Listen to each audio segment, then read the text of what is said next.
Hello అండి. ఇప్పుడు మేము ఎక్కడికి వచ్చామంటే మా హస్బెండ్ వాళ్ళ ఊరండి. అంటే మచ్చిపూర్ వచ్చాము వాళ్ళ నాన్నమ్మ గారి ఇంటికి. నేను ప్రెగ్నెంట్గా ఉన్నప్పుడు 1 ఇయర్ పాటు ఇక్కడే ఉన్నానండి. అయితే మా తాతయ్య గారు మేము వచ్చామని చెప్పేసి కనకాంబరాలు అయితే కోసుకొచ్చారు. ఇవి ఇంటి పక్కనండి. ముందు చూపించింది అయితే ఇంటి వెనకాల ఒకటి దానిమ్మకాయ చెట్టు కూడా ఉంది అక్కడ.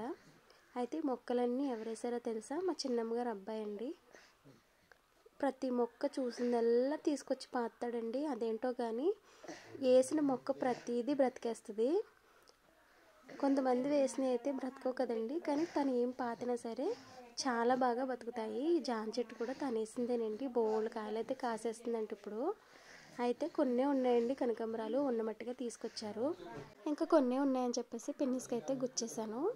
గుచ్చినవి ఇంకా నేను పెట్టుకోలేదండి, మా పాపకి పెడదామని చెప్పి మా పాపకి అయితే పెడుతున్నాను అనమాట. ఈ వీడియో నచ్చితే ప్లీజ్ లైక్ చేయండి, షేర్ చేయండి, సబ్స్క్రైబ్ చేసుకోండి.